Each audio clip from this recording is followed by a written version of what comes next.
ज्यादा आरटीआई के संबंध में एफआईआर दर्ज हुई है, लेकिन मामला वही आ रहा है, पुलिस की भ्रष्टाचार की वजह से उनको एफआईआर लगा देते हैं, फिर वही कोर्ट में जाना पड़ता है, वहां कोर्ट में प्रोटेस्ट करना पड़ रहा है। ये स्थिति आई है। किसी को अभी कोई मुकाम पर पहुंचने में समय लगेगा, लेकिन मामले अदालत में लंबित है। मैंने भी रेवेन्यू के 4 पटवारियों के खिलाफ एफआईआर दर्ज करा रखी है, जिसमें 3 की एजीआई रोक दी है कलेक्टर ने। उसमें प्रकरण ये था कि एक पटवारी का कोई सुसर था, वो एसएचओ था, उसने पुलिस की जांच को दबा दिया। फिर रेवेन्यू बोर्ड में गए, अब उन्होंने एक एक एजीआई, एक एक साल की एक एक एजीआई रोक दिया गया है। और पुलिस की कार्रवाई अभी जो न्यायालय में चल रहा है वो लंबी चल रही है अभी। ये तो विभाग से कार्रवाई हुई है, लेकिन इसे ना कुछ लोहे के चढ़े चबाड़े पड़ते हैं। इसके लिए मुझे 3-4 साल लगे कम से कम, और पीछे पड़ना पड़ता है तब होता ही। अब मैं, मेरा प्रश्न एक, मैं शैलेश साहब से निवेदन करूंगा कि बीएसएफ में। शैलेश साहब से आप निवेदन मत करिए। आप बीरेन्द्र साहब ठक्कर हैं, उनसे निवेदन करिए, और जो हमारे दूसरे साथी हैं आपकी बात का जवाब देंगे। निवेदन कर रहा हूँ मैं कि शैलेश सर लीव कर गए कार्यक्रम। हाँ जी सर, वीरेंद्र जी ठक्कर साहब से निवेदन कर रहा हूँ। अब एक कोई बीएसएफ में कोई कर्मचारी गलत दस्तावेजों के आधार पर नौकरी लगा था, उसकी शिकायत की गई। उसने, बीएसएफ ने ये कहा कि इसको बिना वित्तीय लाभ के बर्खास्त कर दिया गया है। फिर उससे कारण पूछा गया कि इसकी चार्जशीट दी जाए ताकि इसके खिलाफ कार्रवाई की जाए, और इस गिरोह में कौन कौन सम्मिलित है उसका पता लगाया जाए। ये बर्खास्त तो कर दिया, लेकिन उन्होंने धारा 24 के हवाला देते हुए सूचना देने से मना कर दिया। तो इसमें क्या किया जाए अब? और मैंने पहले ये कह दिया था, भ्रष्टाचार और मानव अधिकार से संबंधित सूचना आप नहीं रोक सकते, ये आरटीआई में मेंशन कर दिया था। उसके बावजूद ये कहा कि भाई ये धारा 24 के तहत अधेय है, तो इसमें आगे क्या किया जाए? देखिए, धारा 24 के फर्स्ट फर्स्ट फर्स्ट पैराग्राफ में लिखा है, provided that the information pertaining to the allegation of corruption and human rights violation shall not be excluded under this subsection. ये मैंने 24 लिख दिया करप्शन में था। लागू नहीं होता है। करप्शन का जब समस्या है ना, तो आप बोल दीजिए ये 24 लागू नहीं होता है। 24 सेक्शन में साफ साफ लिखा है। नहीं, वो लिख दिया मैंने।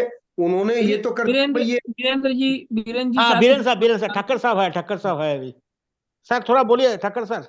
हाँ जी, पीआईओ ने जब डिनाई किया है तो नियम यह है कि जो भी पब्लिक अथॉरिटी सेक्शन 24 में आती है जी वो सूचना आयोग के ऑर्डर के बाद ही सूचना देंगी। तो नहीं इसमें सर, मेरा आपको निवेदन, सर मेरा निवेदन ये था, शिकायत ये की गई थी कि ये आदमी आसाम के फर्जी दस्तावेजों से मूल दस्तावेज बना के लगा है, तो इस आधार पर उसको बर्खास्त तो कर दिया गया। लेकिन जब मैंने ये मांगा चार्जशीट की प्रतिलिपि दी जाए, उस आदेश की प्रतिलिपि दी जाए, चार्जशीट की मांगी तो उन्होंने मना कर दिया। जब ये भ्रष्टाचार का मैटर, चार्जशीट नहीं देंगे तो कैसे क्या होगा? नहीं, वो फिर इन्होंने 81J में मना किया है या 24 में मना किया नहीं, है? उसने 24 का हवाला दिया है, जबकि मैंने आरटीआई में प्रावधान किया था ये मामला भ्रष्टाचार से संबंधित है, क्योंकि फर्जी दस्तावेज लगा के लगा है, और वो बर्खास्त करने से पुष्टि भी हो गई। पर मैंने कहा कि भाई इसकी वो दी जाए, मुझे चार्जशीट दी जाए। चार्जशीट में फिर 24 का डंगा लगा दिया। नहीं, देखिए इसमें है ना, दो आपको ये देखना पड़ेगा कि दो अलग अलग अथॉरिटी के दो अलग अलग अधिकार होते हैं। जी सूचना आयोग केवल सूचना दिला सकता है, सूचना आयोग कुछ भी कार्रवाई नहीं कर सकता भ्रष्टाचार के खिलाफ। ठीक है, सूचना आयोग जी सिर्फ सूचना दिलवा सकता है। दूसरी बात यह है कि बीएसएफ जो है उसने सिविल कार्रवाई की है। आप चाहते जी हैं क्रिमिनल कार्रवाई हो, तो क्रिमिनल कार्रवाई आप भी इनिशिएट कर सकते हैं, भारत का कोई भी सिटीजन इनिशिएट कर सकता है मुझे चार्जशीट क्रिमिनल से कार्रवाई। मालूम तो करे, मुझे चार्जशीट से ये मालूम तो पड़े किस आरोप में हटाए, तब करूं मैं तो। वो फिर वो ऐसा मैंने बताया ना कि इसमें बीएसएफ सूचना तभी देगा जब सूचना आयोग ऑर्डर करेगा। क्या सूचना आयोग ने ऑर्डर कर दिया है कि सूचना देना है? नहीं, उन्होंने तो प्राइमरी रूप से, मैंने जो आरटीआई लगाया था उसमें मेंशन पहले कर दिया था, अब ये नहीं, आपका भ्रष्टाचार। मेंशन नहीं। नहीं, have you filed second appeal और नॉट? नहीं सर, मैं अभी तो वहां जवाब आया, मैं प्रथम अपील करूंगा मैं। हाँ, तो पहले प्रथम अपील करिए, और जी सेकंड अपील के बिना सेक्शन 24 में आने वाली कोई भी संस्था सूचना नहीं दे सकती, ये कानून है। आप जी सेक्शन 24 पढ़िए ध्यान से कि जी जो भी सेक्शन 24 में आती है, जैसे बीएसएफ नोटिफाइड है ना जी। सेक्शन 24 में, तो जब तक सूचना आयोग का निर्णय नहीं होगा वो लोग सूचना नहीं देंगे। हाँ, वो 45 दिन का फिर उनका। हाँ, जी अब जब आप अपील करेंगे जी उसमें आप लिखिए कि भाई ये इससे संबंधित है, मानवाधिकार उल्लंघन है ना, तो फिर उसमें ये एग्जेम्प्टेड में आता है, प्रोविजो में आता है, और एग्जेम्प्टेड में नहीं आता है, और इसलिए ये सूचना मुझे दी जाए। ये आपको अपनी जी प्रेयर में, अपनी सेकंड अपील में लिखना पड़ेगा। तो उसके पहले आप फर्स्ट अपील करिए, फर्स्ट जी अपील के बाद सेकंड अपील करिए, और सेकंड अपील जब हो जाए, सेकंड अपील का जब निर्णय हो जाए, उसके बाद ही वो बीएसएफ आपको सूचना दे सकता है, यदि आप अपनी बात साबित कर पाए तो। जी सर, उसने एफएफए का विनिश्चय नहीं किया, उसने आईसीपीआईओ ने, क्या नहीं किया? उसने ये उल्लेख नहीं किया कि जैसे ये नियम है कि उसको सीपीआईओ को एक विनिश्चय करना चाहिए कि मेरा प्रथम विभागीय अधिकारी ये है। एक्ट में लिखा है, अधिनियम, अधिनियम इंटरनेट से डाउनलोड करके पढ़ लीजिए। इंटरनेट उसमें देखिए, उसमें ऐसा है ना। अच्छा, आप बोले फर्स्ट अपेलेट अथॉरिटी का नाम और पता नहीं दिया। जी जी हाँ, जी तो नाम और पता नहीं दिया, तो आप केवल विभागीय अपीलीय अधिकारी और विभाग का नाम लिख दीजिए, वो पहुंच जाएगा। विभागीय अपीलीय अधिकारी बीएसएफ, और उसका जो भी ब्रांच है, सिटी है ना, वो आप लिख दीजिए। आपको नाम पता करने की जरूरत नहीं है, पद नाम से भी आप अपील कर सकते हैं। चलो चलो, मैं सीपीआई को दे देता हूँ, उसमें लिख देता हूँ एफएफए नहीं नहीं नहीं नहीं नहीं, सीपीआई की ये ड्यूटी नहीं है, एक्ट में ये ड्यूटी असिस्टेंट सीपीआईओ की है। तो इसलिए या तो आप सीधे अपीलीय अधिकारी को भेजिए। सीपीआईओ अपने ही खिलाफ अपील अपने ही सुपीरियर को भेजने के लिए विधिक रूप से बाध्य नहीं है। चलो चलो ठीक है, तो अब ये हाँ, तो उसमें आप नियम का पालन करिए, जो एक्ट में लिखा है उसका पालन करिए। आप केवल पद नाम से भेजिए विभागीय अपीलीय अधिकारी। विभागीय अपीलीय अधिकारी को रिसीव कराना डाक विभाग की जिम्मेदारी है, और डाक विभाग जो है ऑलरेडी डीओपीटी के द्वारा एज असिस्टेंट सीपीआईओ नामित है पूरे भारत भर में, सभी पोस्ट ऑफिसेस। फिर मैं किसको लिखूं? जैसे मैंने सीपीआई जोधपुर था, बीएसएफ ट्रेनिंग सेंटर, वहां लिखा था, तो तो आप उसका लिखिए फिर विभागीय अपीलीय अधिकारी बीएसएफ जोधपुर। हाँ, ये कर देता हूँ, विभागीय अपीलीय या, अधिकारी या, बीएसएफ जोधपुर, ठीक है। वो फिर पहुंचाना, वो रिसीव कराना डाक विभाग की जिम्मेदारी है, जी क्योंकि CP already they have been notified as assistant CPIOs by the DoPT. ठीक है, धन्यवाद तो वो सर, रिसीव करा देंगे। यस, धन्यवाद वीरेंद्र जी, धन्यवाद। नमस्ते। ठीक है, आगे बढ़े और अगले प्रश्न ले लें। हमारे बीच में और साथी जुड़े हुए हैं, कोई यदि अपनी बात, महावीर गुप्ता जी, क्या प्रश्न रखना चाह रहे हैं आप अपना? राज तिवारी जी भी कार्यक्रम में जुड़े हैं। राज तिवारी जी, कुछ यदि बात अपनी रखनी है तो बताएं। सत्यम जी ने हैंड रेज किया हुआ। सत्यम जी, आपका प्रश्न। और अच्छा, आप लोग हैंड रेज का ऑप्शन जरूर चुनिए, कोई बात रखना चाहते हैं तो कॉल करने में आसानी रहती है। सत्यम जी बताइए। सर मेरा सवाल वीरेंद्र ठक्कर साहब से था। मतलब सर, हाँ, जो पोस्टमैन है वो भी वही एसपीआई नियुक्त है क्या सर? ये मैं कंफर्म करना चाहता हूँ। पोस्टमैन। नहीं, भी सर ने बताया सर कि नहीं, बता पूरे रहा हूँ मैं। भारत। नहीं, आप सब फर्क समझ लीजिए कि पोस्ट, ये जो पीआई और असिस्टेंट पीआई में फर्क क्या है। जी सर। वो विभाग का होता है। असिस्टेंट जो पीआईओ है वो विभाग के अंतर्गत हो सकता है, या डाक विभाग का कर्मचारी भी हो सकता है। तो जो डाक विभाग है उसका केवल इतना जिम्मेदारी है, under section 5(2) of the act, section सब 2 में, जो सब सेक्शन 2 है उसमें लिखा है 5 दिन के अंदर पत्र को फॉरवर्ड करना। तो ये डाक विभाग की जिम्मेदारी है। और 5 दिन के अंदर जो आपने लेटर लिखा है उसको प्रेषित करना, यानी कि प्राप्त कराना जिम्मेदारी नहीं है उनकी। प्राप्त कराना जो है वो 5 दिन से ज्यादा भी टाइम लग सकता है, लेकिन 5 दिन के अंदर वो डिस्पैच कर दे, ये उनकी एक्ट में 5(2) में जिम्मेदारी बनती है, एज पर डीओपीटी सर्कुलर। समझ आई नहीं होप आया मुझे सर हमको आपके सर। समझ में आ गया होगा। और यदि विभाग के नहीं आया कर्मचारी सर। को भेजते हैं तो विभाग का कर्मचारी जो है वो फिर डाक द्वारा या किसी भी चैनल के माध्यम के द्वारा वो पीआईओ को या अपीलीय अधिकारी को या सूचना आयोग को भेजेगा। आप धारा 5 तो पढ़ लीजिए, उससे आपको क्लियर हो जाएगा।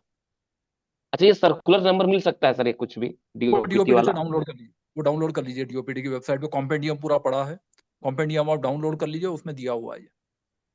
Okay, thank you sir.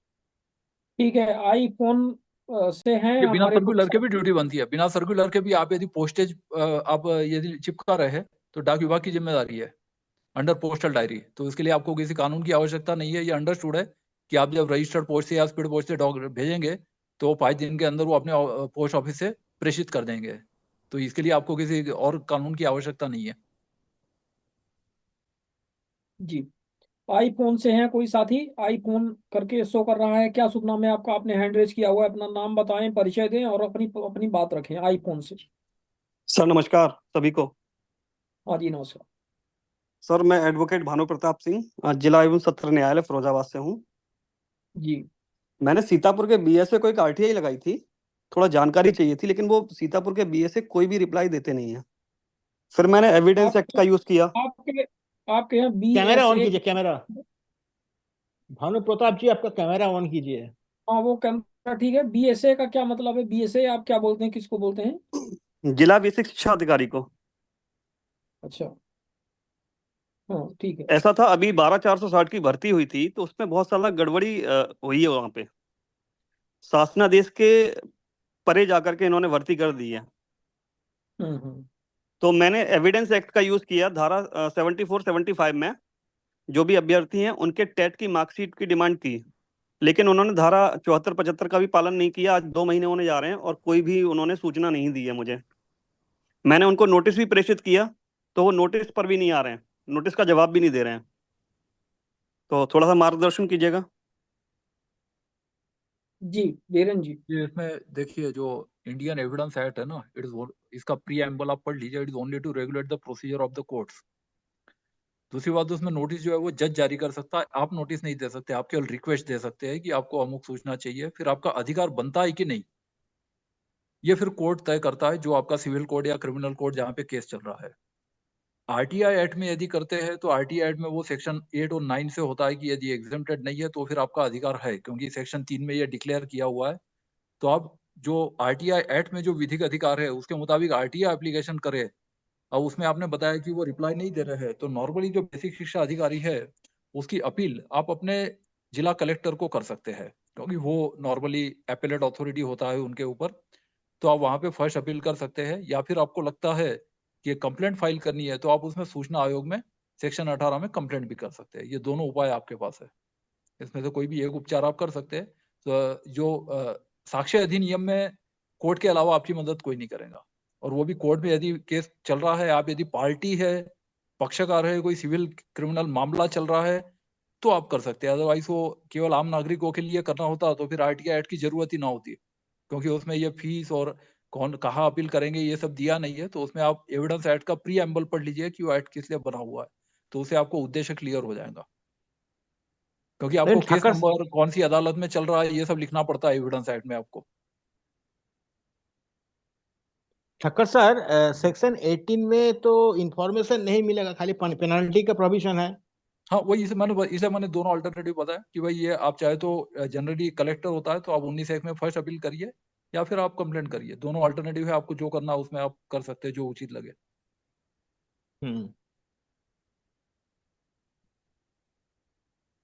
जो रिप्लाई नहीं देते हैं ऐसे भी मामले में सूचना आयोग नॉर्मली कुछ करता नहीं है, वो सिर्फ उसको अपने सामने कॉपी पकड़ा देते हैं और बोलते हैं आपके 30 दिन आज से शुरू, अब 30 दिन में आप इसका निस्तारण करिए।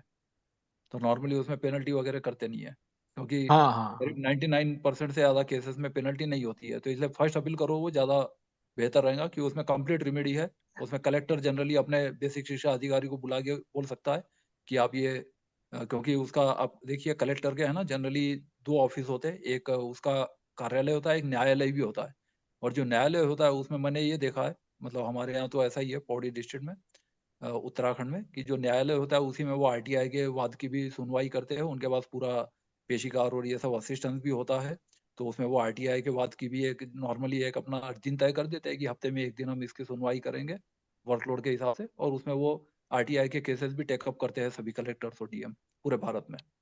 लेकिन सर, अगर मान लीजिए सेक्शन 18 में एसआईसी या सीआईसी, सेकेंड अपीलेट अथॉरिटी, अगर दंडित नहीं करता, कॉम्पेंसेशन नहीं देता, अगर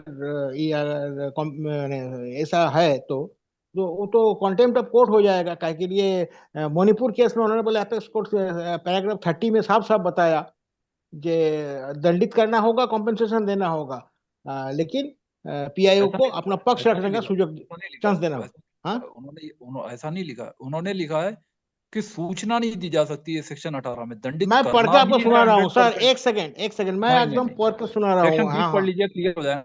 सेक्शन 30 में देखिए, नोटिस दिया जाएगा, नोटिस के सेक्शन बाद मौका दिया जाएगा। पैराग्राफ, सुनिए पैराग्राफ 30 मणिपुर केस में क्या बोला है ऑनरेबल एपेक्स कोर्ट में, high court, it has been contended before us by the respondent that under Section 18 of the Act, the Central Information Commission or the State Information Commission has no power to provide access to the information which has been requested for by any person, but which has been denied to him. The only order which can be passed by the Central Information Commission or State Information Commission, as the case may be, under Section 18 is an order of penalty provided under Section 20. However, before such order is passed, the commissioner must be satisfied that the conduct of information officer was not bona fide. हाँ साफ लिखा है हाँ मणिपुर तो case इसका में। तो इसमें ऐसा है कि ये जो इसमें लिखा है उसके अलावा आप 20 पढ़ लीजिए, 20 एक 100% हाँ। हर एक केस में पेनल्टी बिना सुने करना ही है, ऐसा कहीं नहीं लिखा है। उसमें ये लिखा है कि वो प्रोसीजर फॉलो करेगा, बोनाफाइड है या नहीं है, इस पे अपना विवेक से निर्णय करेगा, और बोनाफाइड है या नहीं है उसके लिए पहले एक नोटिस देना मैंडेटरी है, जिसको शो कॉज नोटिस बोलते हैं 20 एक में। तो शो कॉज नोटिस देगा और उसके बाद फिर निर्णय करेगा कि उसमें पेनल्टी करना है कि नहीं। और 99% केसेस में ये पाया गया, अभी जो एक स्टडी रिपोर्ट आई थी पिछले महीने कि और फिर इसमें हाई कोर्ट के भी कॉन्फ्लिक्टिंग जजमेंट्स है कि पेनल्टी में कंप्लेनेंट को सुनवाई का अधिकार है या नहीं है। तो कई हाई कोर्ट्स ने ये किया है, उसमें निर्णय दिया है कि ये जो है it is just a matter between the PIO and the high court, and ये जो है complainant has nothing to do with the penalty proceedings, कि जो कंप्लेनेंट है वो केवल अपने सूचना से ही संबंधित रहे, या एपेलेंट जो है वो सूचना से संबंधित रहे, और जो पेनल्टी प्रोसीडिंग्स है इसमें पार्टिसिपेट करने का भी उसको अधिकार नहीं है। ऐसे हाई कोर्ट के कुछ निर्णय है। लेकिन sir, principle of natural justice says that court or commission, whatever it may be, cannot debarate a bona fide stakeholder in the proceeding. हाँ, लेकिन प्रिंसिपल ऑफ नेचुरल जस्टिस पर 20(1) भी आधारित है कि पीआईओ को भी बात सुने बिना पेनल्टी नहीं की जा सकती। नहीं, दूसरी बात बात ये है सुनो, कि यदि उसमें कोई डिस्प्यूट नहीं है। और डिस्प्यूट प्रिंसिपल ऑफ इसमें है नेचुरल जस्टिस में ये भी आता है कि यदि पेनल्टी होती है तो पीआईओ जो होता है वो भी आयोग के ऑर्डर यदि उसको अन्यायपूर्ण लगे तो उसको हाई कोर्ट में चैलेंज कर सकता है, जैसा कि कई स्टेट्स में होता है। हाँ, वो डिफरेंट चैप्टर है, वो डिफरेंट चैप्टर है। मैं जो कहना चाहता हूँ सर, वो ठीक है, वो एडमिटेड सर, वो एडमिटेड। लेकिन मैं जो कहना चाहता हूँ, कमीशन ऐसा नहीं बोल सकता है एपिलेंट या कॉम्प्लेनेंट को, जो पेनल्टी प्रोसीडिंग में तुमको नहीं बुलाया जाएगा, तुमको नहीं पार्टिसिपेट करने का परमिशन है। यही मेरा पॉइंट है, ये commission has no power to pass any order that complainant or appellant will not take part in the penalty proceeding, because what is my submission, that complainant or appellant is a bona fide stakeholder of the proceeding and he or she cannot be debarred from the proceeding.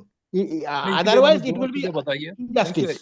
यहाँ जो है ना, आप केवल section 18 की बात कर रहे हैं, मैंने इनको दोनों अल्टरनेटिव बताए हैं। नहीं, हम उसमें वो ठीक है, मैं सपोर्ट मैंने इनको कहा है कि 19 में यदि जाते हैं, देखो कलेक्टर लेवल पे आपका मैटर सॉल्व हो जाता है इस सुनवाई में, तो फिर ये आपको ये सूचना आयोग और ये सब चक्कर में पड़ने की जरूरत नहीं है मेरे ख्याल से। सच ए बिग इशू। बेसिक शिक्षा अधिकारी डायरेक्टली और जनरली बेसिक शिक्षा अधिकारी उसी सिटी में रहता है जिस सिटी में कलेक्टर रहता है, तो डायरेक्टली सीधा उसके अंडर में आता है। तो ये बहुत ही फास्ट रेमेडी है और सीधे इसमें एक आपकी सुनवाई होके और जनरली पोटेंशियल आउटकम मिलेगा। अगला क्वेश्चन ले लेते हैं आशीष नारायण जी। हाँ के.एस. यादव जी ने हैंड रेज किया हुआ है। 10 मिनट का हमारे पास समय है। के.एस. यादव जी बताइए। नमस्कार सर मैं डिस्ट्रिक्ट रेवाड़ी हरियाणा से हूँ। सर मैंने अपने डिस्ट्रिक्ट में डीसी साहब के पास, एक डिप्टी कमिश्नर के पास एक आरटीआई लगाई थी भूजल विभाग से संबंधित। 2021 में सर मैंने ये आरटीआई लगाई, उन्होंने कोई जवाब नहीं दिया। फर्स्ट अपील की, उसके बाद भी कोई जवाब नहीं मिला। राज्य सूचना आयोग में गया तो उन्होंने ऑर्डर किया कि इसको 15 दिन में जवाब दिया जाए। उसके बाद भी सर उन्होंने कोई जवाब नहीं दिया, तो मैंने सेक्शन 18 में राज्य सूचना आयोग को कंप्लेन की। उसके बाद राज्य सूचना आयोग ने उनको शोकाज नोटिस जारी किया, और शोकाज नोटिस के बाद भी 2-3 बार फिर पेशी लगी, वो नहीं आए। तो लास्ट पेशी उन्होंने एक फर्जी दस्तावेज पेश किए कि हमने इनकी आरटीआई को ट्रांसफर कर दिया ब्लॉक में, क्योंकि वो ब्लॉक से संबंधित नहीं थी, वो भूजल विभाग से संबंधित थी। और उन्होंने कहा कि इसको एक फर्जी डेट लगा के दे दिया कि इनको जवाब दे दिया गया, जबकि मुझे कोई जवाब नहीं मिला। तो अब मुझे क्या करना चाहिए सर, मेरा मार्गदर्शन करें। इसमें ये बात अब आयोग के ध्यान में लाइए, है ना। पहली बात तो ट्रांसफर यदि करना है तो विद इन 5 डेज उनको करना चाहिए। तो ये धारा 6(3) का भी उल्लंघन है। जब फर्स्ट अपील हो चुकी, सेकंड अपील हो चुकी है, तो फिर अपीलीय अधिकारी या आयोग बोले तो ही ट्रांसफर किया जाता है। अदरवाइज बिना आदेश के इस तरह के वो ट्रांसफर 6(3) में कर रहे हैं। और दूसरी बात यह कि 6(3) में यदि किया है तो आपके पास भी एक उपाय है कि यदि सूचना उनके पास धारित ही नहीं है तो क्या है कि 2F में बच के निकल जाएंगे फाइनली। तो हाँ जी। एप्लीकेशन जहां पर धारित है ऐसा लग रहा है, उनका कहना है, वहां पर आप एक दूसरी आरटीआई एप्लीकेशन भी लगा सकते हैं। और सर आयोग में एक्चुअल फिर में आयोग में चूंकि उन्होंने केस सर ऑलरेडी चल रहा है तो पहले तो आयोग के ध्यान में लाइए कि उन्होंने ये किया है, क्योंकि ये तो 6 दिन का उल्लंघन तो है ही। और यदि आपको लगता है कि सूचना वाकई आपने ही गलत जगह आरटीआई लगा दिया था तो सीधा 6(1) में डायरेक्ट एप्लीकेशन लगा के झगड़ा खत्म कर दीजिए। तो आप जो जिसके पास धारित है वो जिम्मेदार है देने के लिए। अदरवाइज ये 2F में बच के निकल जाएंगे फाइनली। सर एक्चुअल में मुझे ये नहीं पता था कि ये सूचना है किसके पास, इसलिए मैंने कोई बात नहीं, कोई जरूरत नहीं। अब पता चल गया तो इसमें और ज्यादा टाइम वेस्ट करके फायदा नहीं है, क्योंकि ऐसा है ना, आप आयोग में जाएंगे 5-6 महीना, 1-2 साल 3 साल लड़ाई लड़ेंगे और 2F में ये लोग बच के निकल जाएंगे, सूचना हमारे पास धारित नहीं है। तो यदि आपको कहीं से हिंट मिल गई है कि दूसरे कार्यालय में हो सकती है, ठीक है। जी सर। नहीं, Yes. यहाँ देखिए सर सर उन्होंने Thakkar sir, Delhi high court का एक ऑर्डर है। इसमें दिल्ली हाई कोर्ट ने बोला है जो मेरा पास इंफॉर्मेशन नहीं है बोल के पीआईओ टाल नहीं सकता है। तो केस नंबर मैं आपको बता देता हूँ। केस नंबर है आपका, ये बहुत महत्वपूर्ण ऑर्डर है, WPC 6034 बाई /2024 डेटेड 2 मई 2024। इसमें पैराग्राफ नंबर 10-11 दोनों पैराग्राफ, छोटा छोटा पैराग्राफ है। इसमें क्या बोला है ऑनरेबल दिल्ली हाई कोर्ट ने, बोला है paragraph number 10, I quote, as stated above, the fact that the information might not be available at one place cannot be the reason to deny such an information. Efforts have to be made by the department to collect the information and then give it to the respondent. Paragraph number 11, the object of the RTI Act is to ensure transparency in the functioning of the departments, and this cannot be thwarted by the state government on the ground that state government or central government, जो भी हो, on the ground that voluminous information is being sought and therefore the information cannot be provided. The government also cannot deny information on the ground that it will take time to collect the information. मतलब ये voluminous information नहीं दिया जाएगा बोल के टाल देते थे, ये सब बंद कर दिया। दिल्ली हाई कोर्ट का साफ साफ ऑर्डर है, केस ये नंबर मैंने बता ये दिया। ऑर्डर ये ऑर्डर आशीष नारायण जी आप मुझे स्पेशली भेजिएगा और ग्रुप में भी शेयर इसके कर डेट क्या लीजिएगा। बताया आशीष नारायण जी, ओके, डेट क्या बताया आपने? 2 मई 2024। केस नंबर और एक बार बोल देता हूँ सर, आप लिख लीजिए काइंडली। अभी का है, सही है, 3-4 महीने अभी का, पहले इस का साल का है, इस साल का है, इस साल का है। केस नंबर क्या बताया आपने? WP within bracket C, writ petition civil, हाँ, रिट पिटिशन सिविल 6034/2024 एंड ये CN तो अपील ये तो डॉट हाँ ये अच्छा, 25029। ये तो वीरेंद्र जी, ये तो ये दिल्ली हाई कोर्ट ने ये तो आरटीआई कानून ही बदल दिया है। अब तो बहुत अच्छा है यदि ऐसा हाँ, हो इसको जाए तो। हम इसको हम लागू कर दिया सब जगह। जो भी हमको देता है ऐसा, जो मेरे पास नहीं है इंफॉर्मेशन, और आप पढ़ लो। मुझे भेजना, ये इंटरेस्टिंग है। कम से कम एक बार हाँ हाँ, भेज दूंगा, भेज दिल्ली दूंगा, हाई कोई कोर्ट बात नहीं। कान खड़े फिर करे भी करने के लिए पर्याप्त है। हाँ, एक बार तो फिर कम भी से कम आशीष नारायण जी, पर्याप्त आपने जो ऑर्डर बताया ना, हाँ मुझे लगता है कि वो इनके केस में अप्लीकेबल नहीं है, क्योंकि यहाँ बात हो रही 2F की, आप चले गए 7-9 पे। तो ये वॉल्यूमिनस के ग्राउंड पे नहीं किया, ना ये ना बोल ना रहा है ना ना लोगों, नहीं नहीं, मैं ये दो बोल रहे मैं सूचना दो दो अस्तित्व में दो नहीं है। इशू में बोला सर, हम दो हाँ, इशू नहीं में बोला। नहीं, पैराग्राफ कोई इशू 10 नहीं। डिफरेंट इशू, एक मिनट एक मिनट, पैराग्राफ यदि 10 जानकारी डील्स विद आपके डिफरेंट कार्यालय में इशू। नहीं है तो ये एक मिनट पर्याप्त शिवांगी, मानूंगा नहीं एक इसको मिनट, डिनाई करने के एक भी है मिनट मैं इसमें। बता देता हूँ। पैराग्राफ 10 में बोला है पीआईओ ये बोल के टाल नहीं सकता है मेरे पास इंफॉर्मेशन नहीं है, उसको डिपार्टमेंट को इंफॉर्मेशन जुगाड़ करके देना है एप्लीकेंट को। पैराग्राफ 11 में बोला है आशीष पीआईओ ये नारायण नहीं जी, कर सकता। हाँ आशीष नारायण जी, इसमें एक बात सुन लीजिए आप। इसमें 2F में एक इंपॉर्टेंट शब्द है, किसी विधि के अधीन। तो इसमें सूचना क्या मांगी गई थी जो केस आप बता रहे हो उसमें? नहीं नहीं, वो अलग बात है, नहीं वो देखो, गोलमोल नहीं वाला बात हो कानून, जाए ना ना नहीं ना नहीं ना नहीं, ना, वो सॉरी ही सर, मेन आई शब्द आई है, आई किसी बेग टू विधि के डिफर अधीन। With you. नहीं नहीं, किसी मैं विधि पढ़ के देता अधीन हूँ। वो करना जरूरी।